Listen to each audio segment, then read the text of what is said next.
Hello, everyone. Sorry for being a few minutes late. Yes, well, we won't hold it against you your first day on the job and you show up 15 minutes. Are you going to let me speak before we get into grilling me, Matt, or are you going to just jump right into the holding me accountable part? Off the record first you did it. Understand. Let me start with a few brief remarks before we turn to your questions. Excuse me. I'm recovering from a little bit of a cold. So, the Secretary is on his way back from a successful trip to Japan and Papua New Guinea, where we continued work revitalizing and strengthening alliances around the world. Thanks to our shared efforts, the G7 is now stronger and more united than ever on our shared goals. First, we made clear that we are united on the core elements that underpin our common approach to China. We stand together as partners on a set of core shared principles. Second, we are deepening our cooperation on economic security and resilience, which includes strengthening and diversifying supply chains, launching a new coordination platform to help deter and counter economic coercion, and affirming the need to protect emerging technologies. Third, we reaffirmed our commitment to addressing global challenges, including the climate crisis. We launched a Clean Energy Action Plan, which underscores the need for investment and incentives to build a clean energy economy of the future and create jobs at home and around the world. We made clear we will continue to support the people of Ukraine as they defend themselves against Russia's invasion. In coordination with the G7, Australia, and other partners, we imposed new sanctions to further degrade Russia's military and deny Russia resources to fuel its continued aggression and abuses against the people of Ukraine. The sanctions hit over 200 entities, individuals, vessels, and aircraft. Finally, President Biden announced our 38th tranche of security assistance for Ukraine's courageous defenders, including fourth-generation fighter aircraft training. We are honoring our commitment to stand with Ukraine as long as it takes. We welcome and support Ukraine's commitment to a just peace based on fundamental principles enshrined in the United Nations Charter. And then let me just close by saying, earlier today, while in Papua New Guinea, Secretary Blinken reaffirmed our continued commitment to the Indo-Pacific and affirmed a vision of cooperation and partnership to address shared challenges, bolster Pacific regionalism, advance economic growth and sustainable development, maintain peace and security in the region, and expand opportunities for our people. And with that, before I go to Matt, let me just say a few personal comments, and that's that it is both an honor and a privilege for me to stand here before you to speak to you and to the American people about the work that the men and women in this department do every day on their behalf. I have long admired the work that goes on in this room, both from my predecessors that have stood here to take your questions and of all of you who do so much to explain the work that we do to the American public and to the world and to hold us accountable. And so my pledge to you will be that as long as I have the privilege of coming before you to take your questions every day, I will answer them as forthrightly as I can, share as much information with you as I possibly can, and that understanding that when I mess up, which I'm sure I will, you all will hold me to account. And with that, Matt, you want to kick us off? Yes, please. Well, before I get into it, let's see. Welcome aboard. Thank you. And I'm sure you'll do just fine. 2 words of advice. Don't use the word irregardless because it doesn't exist. And also, fulsome doesn't mean what you think it means. I find myself in long-standing agreement with you on both of those issues. All right. So, anyway. And I reject the fact that the Oxford English Dictionary has changed the definition of fulsome, but I'm with you. Well, anyway, welcome. And I'm sure we'll have many fun times here in this room. Let me start with Israel and the Middle East.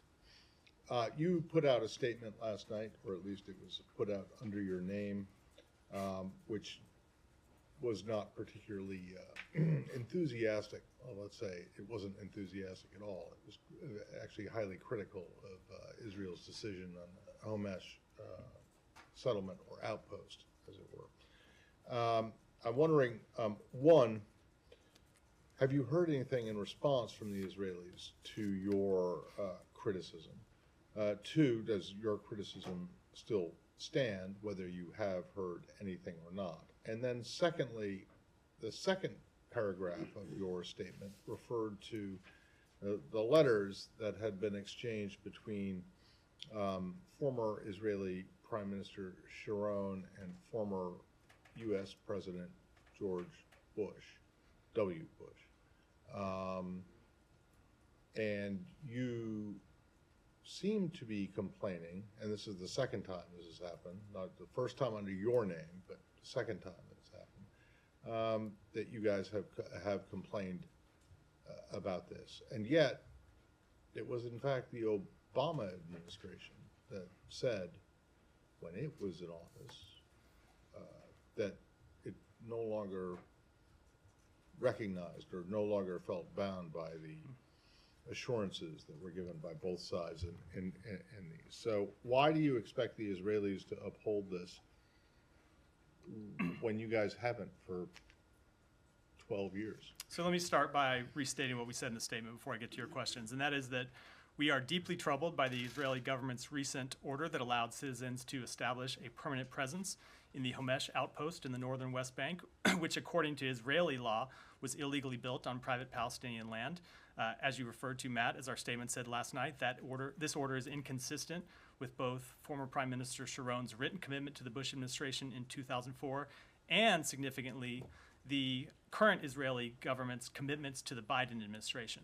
With respect to your question about communications with the Israeli government, of course, we engage with our Israeli counterparts on a number of levels all the time. I'm not going to get into speaking specifically about the contents of those communications. And I will say, with respect to the letters, our view has been clear and consistent that the expansion of settlements undermines the geographic viability of a two-state solution. It exacerbates tensions. It further harms trust between the two parties.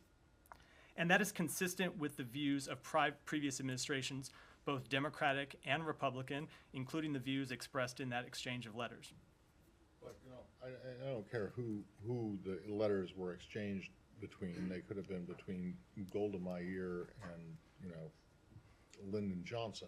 But the fact of the matter is that you guys were the ones who first said you're no longer bound by them. So why do you keep bringing up, why do, you know, if you think that what the Israelis are doing now is inconsistent with what they've told you, I mean you meaning this administration, that's one thing. But why keep bringing up the Sharon Bush letters? Because I don't agree that our position has changed over time. Our position has been clear and consistent across administrations, and it is our view that that letter was not withdrawn. The last administration, really? Our view is that was a clear and consistent view in during the last administration? It is our view that the letter to which you referred has not been withdrawn, and that the Israeli government has not withdrawn the obligations it made in its letter. Okay, all right. Well, then that's interesting. So this administration still feels bound by the commitments that President George W. Bush made to former Prime Minister Ariel Sharon. Our policy has not changed, and that is that the expansion of settlements. I'm not asking you. Do you? The letter has not been withdrawn, and our policy has not changed. Well, then what did the Obama administration do? I'm not a spokesperson for the Obama administration. I'm not going to speak to that. I'm going to speak to what our policy is. The current president was the vice president during the Obama administration. So I'm just I'm curious. Do you expect the Israelis to uphold something that the Obama administration already said it was not interested in? So what I will say is we expect them to uphold their commitments that they made in that letter, their commitments that they made to the Biden administration, and, as I said, the fact that these settlements are illegal under current Israeli law. Okay, well, I could understand this a lot better if you just said that you expect them to uphold their commitments to the Biden administration. But the fact of the matter is that you're asking them to uphold commitments that were made, you know, almost 20 years ago, you know, 15 years ago. That the United States, under the Obama administration, has already said they're not bound by. So why does Israel have to uphold them if you don't? And so just again, drop no, it again, from the, again, We have not withdrawn that letter. We do not believe that they have withdrawn their obligations under the letter. But more to the point, these settlements would be inconsistent with current Israeli law and, as I said, consistent with the commitments that they made to this administration in the last few years. Okay. Just the way I got one more. It will be really brief on Homesh, so the Israelis say that they are not going to rebuild anything on private Palestinian land. Is that okay with you, or is that just a non-starter? I would say, as we have said, we believe the expansion of settlements undermines the geographic viability of the two-state solution, as I've stated. Including And their pledge was to remove all settlements from this area. Can I follow up on that? Yeah, go ahead, Andrew. But can we focus on the second paragraph as well? Because clearly Sharon did not observe any understanding about not going to the Temple Mount. Is there an understanding, a legal understanding, other than your concern, the U.S. concern about that holy area, about what you're saying was the provocative visit? I will just reiterate that we are deeply concerned by the provocative visit to Haram el Sharif Temple Mount. We believe this holy space should not be used for political purposes, and we call on all parties to respect its sanctity. And more broadly, we reaffirm the longstanding U.S. position in support of the historic status quo at Jerusalem's holy sites, and underline Jordan's special role as the custodian of Muslim holy sites in Jerusalem. Did that apply when Israeli police entered the mosque just in recent weeks? I will say, not speaking with respect to that specific incident, but that we are concerned by any actions by either side that escalate tensions and make an ultimate resolution more difficult. Aside from your statement, at what level has this been communicated to the Israeli government? As I said to Matt's first question, we regularly communicate with the Israeli government at a number of levels, but I think it's more productive for us to keep those conversations confidential. Matt, thank you. Good to see you behind the podium. Thank you. And irregardless of what, I'm just kidding. You're going to get yourself ejected from the room, not by okay. me. All right. I mean, look, good statement, strong statement as far as stating your position on the settlements and so on, and expansion and otherwise. But what next? I mean, regardless of the letters, the exchange, and so on. So we've heard from behind this podium by you, by the secretary, by others, and so on, expressions of displeasure, concern, and all these things. But what steps are you willing to take? I mean, it can be concerned, deeply concerned. It can be, maybe you're angry and so on. But what steps can you take to really drive the point home? So I'm going to, first of all, somewhat disagree with the implicit premise of your question that the words that we deliver from this podium or elsewhere in the U.S. government have no impact. I think if that weren't true, I wouldn't be looking out at a full room of people here ready to ask what our position is on this issue and others. That's, yeah, no, I think that's one thing I definitely don't. What I'll say, Saeed, is that we will continue to make our views known, or we'll make our views known publicly, as we did in the statement last night, as I am here, and we will continue to make our views known privately. Well, are we ever going to hear or else kind of a thing? You do this or else. This is our position. And, just before you answer that, let me ask you about my own village. I mean, there are plans today to build in my own village, in Abu Dis, 400 housing units. So, I mean, it seems that the Israelis, they may take what you say very seriously, but then they go on with their own plans. I will say, with respect to those reports, we have made abundantly clear on a number of occasions that the Biden administration, like most before it, views the expansion of settlements as counterproductive and an obstacle to peace that undermines the geographic viability of a two-state solution. And, Saeed, we will continue to make that view clear, both publicly and privately, to governments in the region. Building 400 housing units in the heart of that town, it will make like Hebron. It will be a flashpoint. It will be, constant confrontations and so on. How would you dissuade them from doing such a thing? We will continue to make our views known, as I have just done. Humera. Hi, Matt. Welcome. And good luck with your new gig. Thank you. So I just want to move to China. A lot of things happened over the weekend, and President Biden said a shift in ties could occur shortly. We've seen Chinese MFA come out and respond to that. I don't want you to read President Biden's mind, but then I am curious if his comments were a reference to Secretary Blinken possibly rescheduling the Beijing trip. When can that happen? And after this weekend, do you see it more likely to happen sooner rather than later? So I don't have any announcements, as you probably anticipated, I would say. Don't have any announcements about rescheduling that trip or other further travel. I think what I would say is that, as you know, the National Security Advisor Jake Sullivan met with Wang Yi.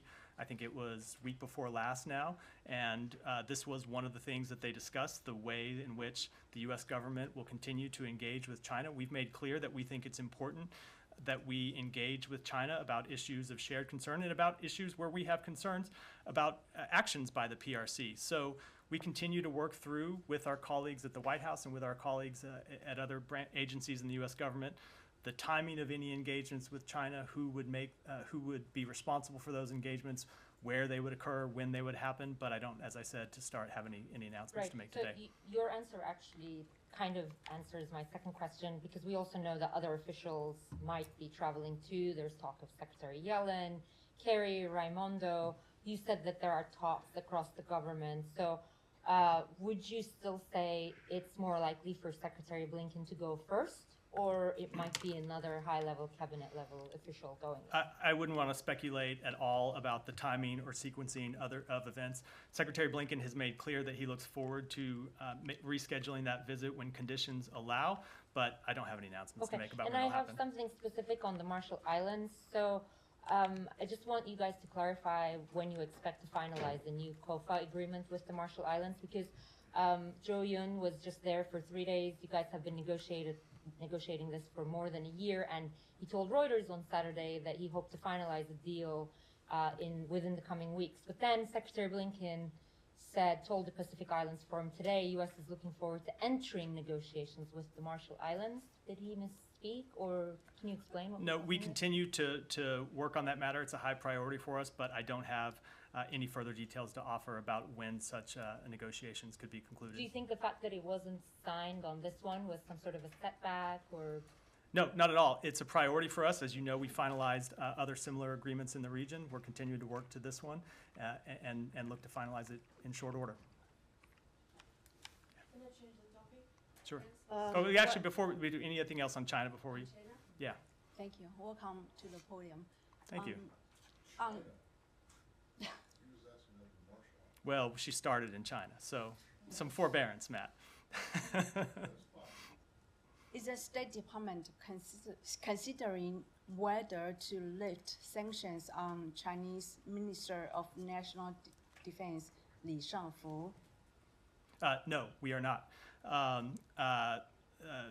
leave it at that. No, we are not. President Biden said during a press conference in Japan that it's under negotiation. So are you saying that the President Biden have different?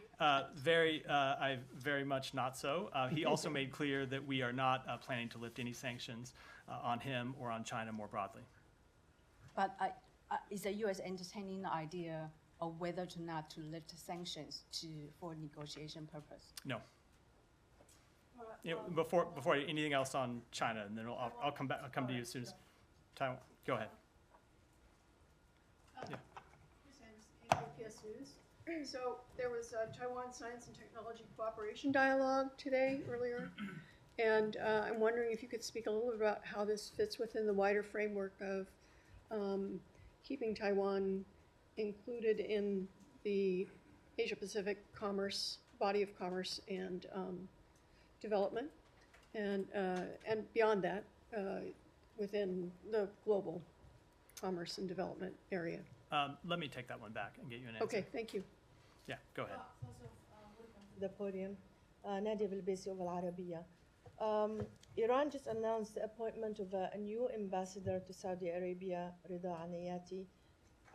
Do you support this, and do you see it as a way to de-escalate within the new frame of agreement that was signed between the Saudis and the Iranians recently? I don't have any comment on the appointment of a new ambassador. That's an issue between Iran and Saudi Arabia. As I believe we've said before, we welcome continued diplomatic engagement in the region. And if any such diplomatic engagements could lead Iran to curtail its malign activities in the region, we would of course support that. But I don't have any comment on that specific announcement. Because some people were doubtful that the agreement actually can be implemented, but the fact that now they have appointed an ambassador. Initially, the administration said they did support the agreement. I'm just wondering if you see practically if this is step actually will lead to more stability in the region, or do you still that you hold Iran accountable for everything else that's been doing in the region? I think two things can be true. Number one, they appointed an ambassador, and number two, we very much continue to hold Iran responsible for its activities in the region. Okay, thank you. Yeah. Do you have any comments on the Arab League summit final statement in general? I will just say, as we have said before, we continue to oppose normalization with the Syrian regime. We do not believe it was appropriate to readmit Syria into the Arab League, and we made that position clear to our partners in the region. That said, if those countries are to continue to engage or to resume engagement with Syria, we think it's important that they demand progress on a number of areas where we have concerns with Syria's behavior and where we understand they have concerns with Syria's behavior. That would, of course, be the trafficking of Captagon, humanitarian issues in the region. And so while we oppose any normalization with the Assad regime, we do hope and expect that our partners in the region will press for progress on the many issues on which we have shared concerns. And one more, any comments on Hezbollah war games yesterday in South Lebanon? So we have seen these reports. We reiterate our position that Hezbollah remains a designated foreign terrorist organization and a specifically designated global terrorist. Hezbollah is more concerned with its own interests and those of its patron Iran than what is best for the Lebanese people. And I just want to note something that the Prime Minister of Lebanon said, which is the event constituted a diminution of Lebanon's authority and sovereignty, and add that moreover it threatens Lebanon's security and stability. Thank you. Yeah, Alex. Thanks, Matt. Welcome to the podium. Thank you. I want to ask you some tough questions in the weeks and months ahead. But Sure. this is your first day. I have a very simple question. Given what's going on in Ukraine. Simplest questions are sometimes the hardest ones. So Let's try it out. 16th month, we are entering into Russian consistent attacks. Today, Ukrainians woke up again, apartments damaged. Is Russia a terrorist state? So we have not designated Russia as a state sponsor of terrorism. As I think you're aware, we've spoken to this before. We don't believe that that's the most effective mechanism for holding Russia accountable, and that in fact doing so could have counterproductive side effects in our ability to deliver humanitarian aid to the region. But what I will say is we have continued to hold Russia to account through a number of other reasons, a number of other steps. Those started even before Russia invaded Ukraine with our delivery of weapons to Ukraine. It's continued with the sanctions and export controls that we have imposed and that our allies and partners have imposed on Russia. And I think most significantly, it's continued with the weapon systems that we have delivered to Ukraine. And as I said in my opening remarks, further weapon systems that we announced even in the last few days. So we will continue to look at all the ways that we can hold Russia accountable for its actions. But most significant of those is to continue to back our Ukrainian partners so they can repel the Russian forces that have invaded their country. And the reason why I'm asking is that because given the familiar pattern that we have seen in terms of weapons, you guys have, first you say no, and then you can reconsider your decision. I'm just wondering if you are still reconsidering your decision on designating Russia as state sponsor of terrorism. No, we have said, look, we do always look at every tool that's in our toolbox, but we do not think that it is the most effective way to hold Russia accountable at this time. It does not necessarily or significantly add to the mechanisms we have already taken. And I think you have to look at the measures that we have imposed, which have had a serious impact on the Russian economy, which have had a serious impact on Russian oil revenue, which of course helps fund the war machine. And so while we will always look at what other measures are appropriate to impose on Russia, I'm not going to make any apologies for the measures that we have imposed to date. And let me give you a sense of what's going on in Belgorod. What's the limited number of questions from one It is reporter my before we last move on? one. I'm new here, so I promise my last one is in Belgorod. What's going on there? So what's your sense of what's going on where? in Belgorod? In Belgorod, the border, Russian-Ukrainian border, which is Russia side of the town. I Do you have don't- any sense of what's going on and its implications? I don't have any updates on activities on the ground. I would refer you to the Pentagon for any updates, or of course, the Ukrainian government. Can I follow up on that one? Yeah. So in Belgorod, there are obviously these reports, and there's images online that suggest American weapons have been used. So I know you don't know, but do you support U.S. weapons being used on Russian territory, and would that change the calculus of providing F-16s to Ukraine? So, with respect to the calculus of providing F-16s to Ukraine, the president has made very clear that we will begin training the Ukrainian military to pilot F-16s, and we will work with our allies and partners on the provision of F-16s to Ukraine. I don't have any announcements about when or how that will happen or what countries they'll come from, but it is a priority for us, and we will begin to implement that in the coming months. And then with respect to the broader policy question, we have made very clear to the Ukrainians that we don't enable or encourage attacks outside Ukrainians' borders. But I do think it's important to take a step back and remind everyone and remind the world that, of course, it is Russia that launched this war. It's Russia that continues to launch attacks on civilians in Ukraine. It's Russia that's targeted schools and hospitals and civilian infrastructure. So it is up to Ukraine to decide how they want to conduct their military operations, but it is Russia that has been the aggressor in this war. Yeah, Jenny. Thanks, Matt. Welcome to the podium. Thank Do you have any updates on the efforts to free Paul Whelan or Evan Gershkovich? Has Russia engaged at all with the proposal that Secretary Blinken mentioned a couple months ago? So I don't have any specific updates with regard to the proposal that we made.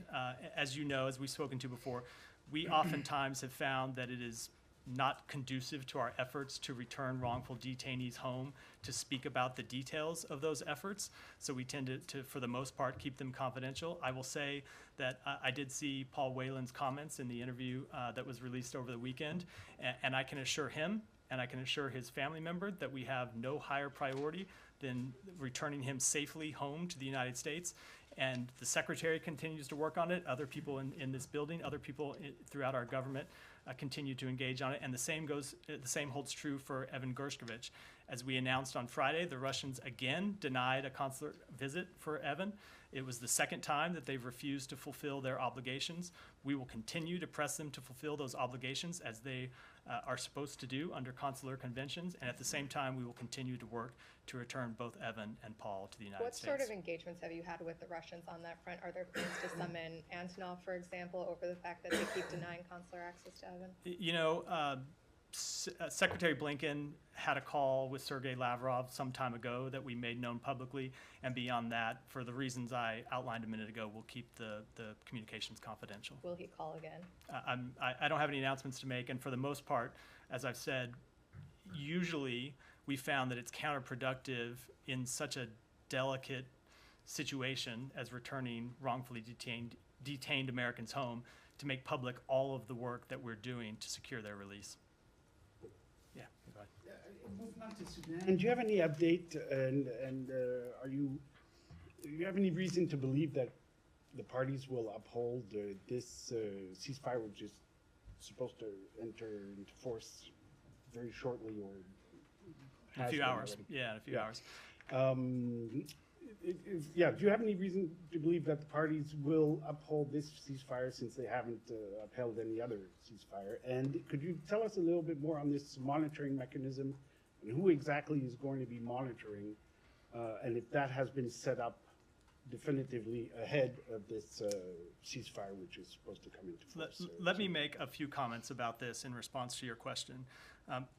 Number one, we believe this was an important agreement that for the first time was signed by the two parties. It will allow the delivery and distribution of humanitarian assistance. It will allow the restoration of essential services. The two parties are supposed to withdraw their forces from hospitals and essential public facilities. These are all important steps for the Sudanese people.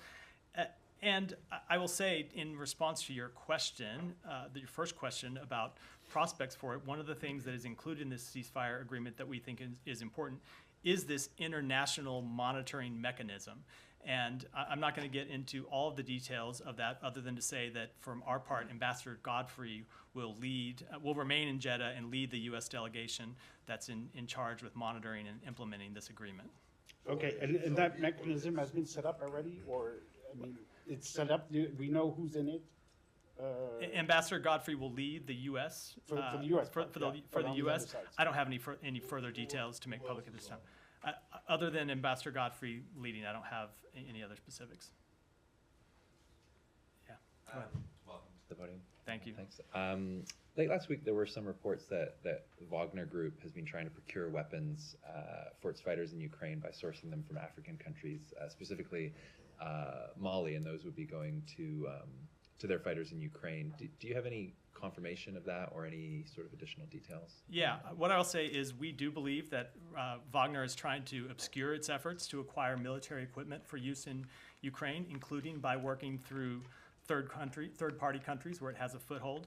We have been informed that Wagner is seeking to transit material acquisitions to aid Russia's war through Mali and is willing to use false paperwork for these transactions. In fact, there are indications that Wagner has been attempting to purchase military systems from foreign suppliers and route these weapons through Mali as a third party. We have not seen, as of yet, any indications that these acquisitions have been finalized or executed, but we are monitoring the situation closely. We have sanctioned a number of entities and individuals across multiple continents that support Wagner's military operations, and we will have more to share on this question soon. Is there any sense that this might have been what happened in South Africa? I mean, there was a lot of confusion related to the ambassador's comments a few weeks ago now that there was shipments of weapons going out. He would bet his life on it.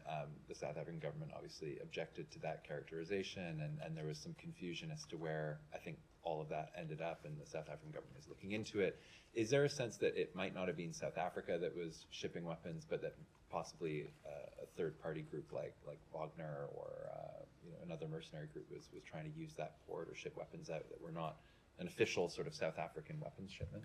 I don't think I have anything to add other than what we said several weeks ago, which is we were concerned about that incident in South Africa, but I don't have any further details to share. Can you just say how recent are the guidance that you just read on Mali? Did that just, is that from like a couple days ago, or is it from December? It's new. This is a new matter. A new concern from the United States. No, the broad concern is not new. These are specific details. No, I get that, but with that language and the specific allegation that they might be trying to get stuff from Mali, how new? Like a day? The last 2 several days. I days? think we made it public under some form or fashion. It was reported over the weekend and confirming it here. Thank you. Yeah. Thank you very much. Congratulations on the new role and the best of luck for the briefings. Earlier this morning in Manhattan, New York, there was an attack against the Turkish diplomatic mission just across the street from the United Nations as well. I think this suspect is still at large. What do you have to comment as a State Department against this, about this attack against the diplomatic mission? Sure, we have seen these reports of vandalism at the Turkish House in New York City. I can tell you the State Department's Diplomatic Security Service is working with local law enforcement authorities on the investigation. We condemn the vandalism. Violence against diplomatic crimes within the United States is a punishable crime. And for additional details, I'd refer you to the NYPD. A tiny follow-up on that. There's obviously a long-running history of attacks against Turkish diplomats and diplomatic missions. Even in Los Angeles, we had a diplomat that was killed by the Asala Armenian terrorist group. So have you been able to find out if there's been any plans or plots prior to this attack, any threats against Turkish diplomatic missions on U.S. soil? I don't have any further details to add. Obviously, it's a matter that remains ongoing, and I think, as will often be the case about investigative matters, I would leave comment to law enforcement. In this case, the NYPD. Thank you. Thank you. Welcome. Thank you. I would like to ask on the G7 summit in Hiroshima. Ukrainian President Zelensky joined the summit by arriving at Hiroshima on the French government airplane. I know its operation was basically arranged by French and Japanese government, but I'm wondering if United States provided any diplomatic or security support regarding this Zelensky trip? I'm not aware of any. I would refer you to the French government and the Japanese government for further details, especially since he traveled on a French government plane. Yeah, go ahead. Thank you. And welcome to the podium. I wanted to ask you about Bakhmut. The fog of war there has been making it very difficult. I'm sorry? Bakhmut in Ukraine. So the fog of war there has made it very difficult to understand who is in control of the city. I was wondering if you could shed any light on whether the U.S. assesses that Russia or Ukraine is currently in control. Have you been in communication with your Ukrainian counterparts on the city? And does the U.S. address the situation there? We do know that there are very few Ukrainian troops. Does the U.S. assess that that is a setback or perhaps part of a broader strategy? So again, we remain in constant contact with our Ukrainian partners, really at several different levels of the government, from the State Department, from the White House, obviously from the Pentagon. And for any comment about the military situation on the ground, I think it's more appropriate that it comes from the Pentagon or from Ukraine themselves. I would just note that whatever the exact situation in Bakhmut, as the president noted over the weekend, the Russian military and private military corporation, Wagner Group, collectively suffered around 100,000 casualties in its assault. And in their attack on Bakhmut, we've all seen the pictures, destroyed the city. And so, of course, we lament the loss of life there, but I don't have any specific comment on the situation on the ground. Yeah, go ahead. Welcome. Good luck, of course. Sir, yesterday we had elections in Greece, I'm sure you know. The current prime minister, who is a pro-American, emerged as the big winner against the left. I wanted to know if you have any comment. Sure. First of all, I'll say about our relationship with Greece. The U.S.-Greece bilateral relationship has strong support across political parties in both the United States and Greece. It has been strengthened over years of cooperation between multiple administrations and governments in both countries.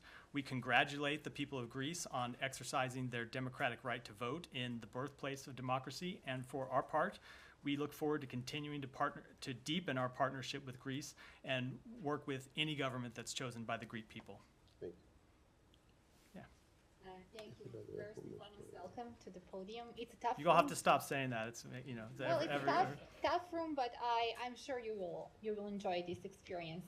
My question: the Senate hearing on the Western Balkans took place last week, and given that State Department officials Gabriel Escobar and Derek Chollet gave their testimonies, I have a few follow-up questions. So Councilor Chollet said at the hearing that the U.S. wants to deepen relationship with Serbia, and at the same time, Chairman Menendez opened the hearing on the Western Balkans with attacks on the Serbian president, who is the actor in the ongoing high-stake negotiations between Serbia and Kosovo.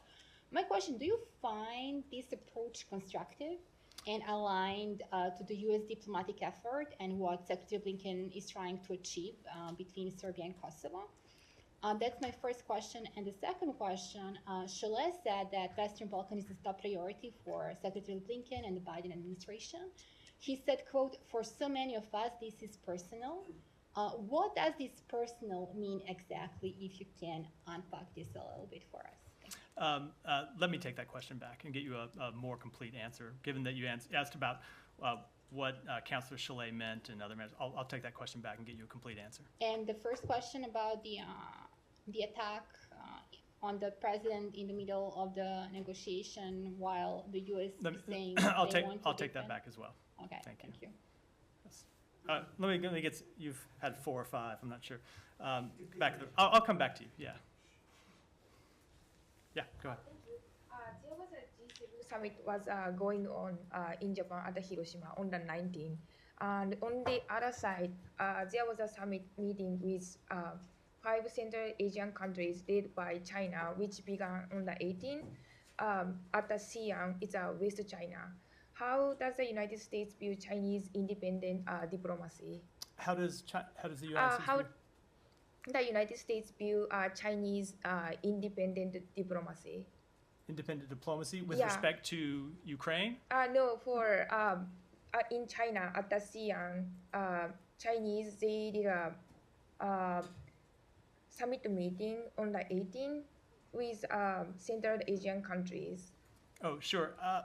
I will say with respect to that, we have never asked any country in the world to choose between the United States and China. As you know, Secretary Blinken traveled to Central Asia just several months ago to talk about how we can deepen U.S. diplomatic and economic ties with the region. But at the same time, we expect and understand that countries will have diplomatic relations and discuss the concerns and interests they share with China as well. Thank you. Yeah. Yeah, thank you. Congratulations on your new position. So China announced yesterday that they banned major Chinese firms from purchasing products of Micron Technology, saying that they found significant security risks. Do you have any reaction to it? Yeah, so number one, we're aware of the news. We saw those reports, obviously. We have very serious concerns that with the reports that the PRC has restricted the sale of Micron chips to certain domestic industries. The Department of Commerce is engaging directly with the PRC to make our view clear, and broadly, this action appears inconsistent with the PRC's assertions that it is open for business and committed to a transparent regulatory framework. And another quick one. There are fake images of explosion outside the Pentagon circulated around on the internet from this morning, I think. So do you have any information on this you can share with us? I don't. I'm happy to follow up after the briefing. Sorry, just on Micron, is there anything in your in your guidance there about Huawei? No, I don't have any comment on No? Huawei.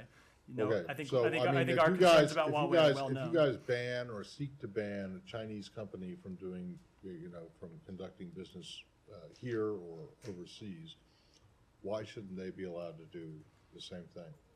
I will say that we have made clear that there are concerns that we have with Huawei and the use of Huawei technology. That's a national security concern.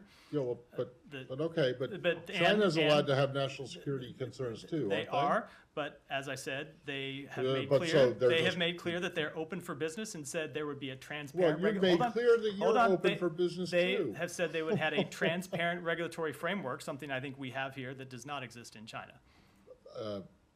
Okay, but still, I think the difference is the transparent regulatory framework I just said. The rule of law is quite clear in the United States.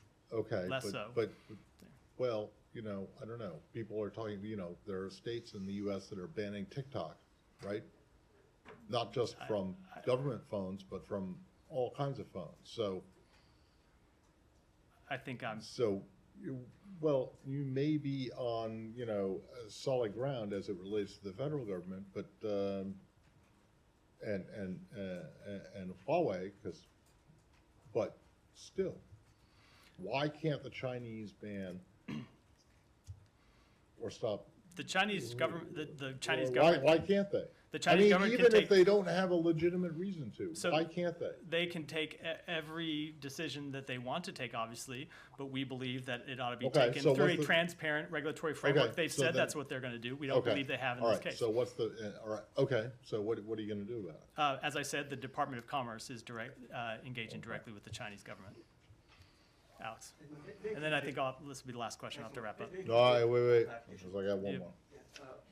This is definitely the last question. All right, you, and then we'll close with Matt. Yeah, but mine for is whatever not, for whatever mine has is, mine is not gonna be difficult. for whatever has broken while I'm at the podium that I have no idea about. Go ahead, Alex.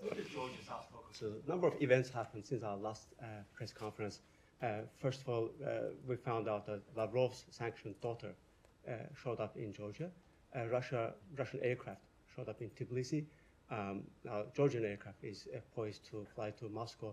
Where has the U.S. been these days? There's no reaction and no sanction. So I will say, with respect to Russian aircraft and Georgia, many Western countries, including the United States, prohibit Russian aircraft from entering airspace. We have been concerned about direct flights between Russia and Georgia resuming. It could mean that companies at Georgian airports could be at risk for sanctions. The entire Western community has distanced itself from this regime, and now is not the time to increase engagement with Russia. But do you have a timetable for reaction? So it has been happening already. I do not. Go ahead. Sid, coming to you next. Thank you. The Supreme Leader of the Islamic Republic of Iran on Saturday met with the country's diplomats and ambassadors. He basically gave them guidance on how to conduct their diplomacy. The short version of which is, number one, he said, don't beg, don't conduct a quote-unquote begging type of diplomacy, even if you don't mean it, make sure it doesn't sound like you're begging. Number two, stick to our principles, the Islamic Republic's principles. And when it comes to heroic flexibility, which he had used before in terms of showing flexibility during negotiations, for example, with the P5+1 about the nuclear program, he clarified here that he didn't mean that that the Iranian side give up their principles or what they believe in, but to work around anything that may come in front of what they're trying to achieve. So do you have any comments? And do you think, given these issues, it seems like they're toughening again, and all the concerns that the U.S. has with Iran, is continuing diplomacy with Iran possible, especially with regards to the nuclear program? So I will just say, without commenting on detail on those reports, some of which I'm familiar with, some of which I'm not, that it continues to be a first principle for this administration that Iran should not be allowed to obtain a nuclear weapon. We have always believed, we continue to believe, that diplomacy is the best way to reach that solution, but we have seen no progress in terms of actions from the Iranian government in the region. Matt, you want to close this off? These will be extremely brief because I think you'll only have a 5-second answer for both. One, do you know anything about the U.S. Embassy in Cuba renting Cuban government EV cars that are made by China? I do not. Okay. As I think you seem to anticipate. Could you? Yeah. Well, I just heard about it, so I didn't think you would have anything, but I wanted to get it out there on the record. Thank Can you. Could you, or maybe not you, someone look into this and find out if it's true and what the deal is? I mean, it might be completely innocent. And then the second thing is just the whole email thing from last week. That's been resolved, right? It has been resolved. That was an unintentional glitch. I'm glad that I've had the chance to look into this before answering. My colleague Vedant did not, since it broke while he was at the podium. It was an unintentional. An unintentional glitch. It was an attempt, or actually, the systems team here, the IT team, was looking at ways to allow users, if they want, to select their pronouns and to be displayed in their email address, and it was certainly not the intention to choose them for anyone. And so it has been resolved. So it was fixed. It has been resolved. It was fixed that day. It was fixed that day. It was fixed that day. Okay, and then but then there was this notice that went around offering people psychological or help if they were offended or upset by this. Do you know if anyone took them up on that? I don't, but we always look to offer whatever resources are available to State Department employees. I'm not trying to make light of it. I'm just asking you if you know that anyone felt strongly enough about it that they went to. I know you felt strongly about it, but I don't. I'm not trying to bait you, I promise. I didn't feel that strongly about it. But anyway, thank you. Thank you. Can I just follow up on something that Matt asked? What? Yeah. There was apparently a license, an export license issued more than a year ago to a Maryland-based company to export an electric car and a charger to the embassy, and that 4 were supposed to be sent. And for some reason, apparently, Brian Nichols did not approve that. I will say I'm not aware of these reports, and I think I will make it a practice not to comment on things that broke while I was at this podium that I have not had a chance to look into. Understood. So more tomorrow. Thank you all.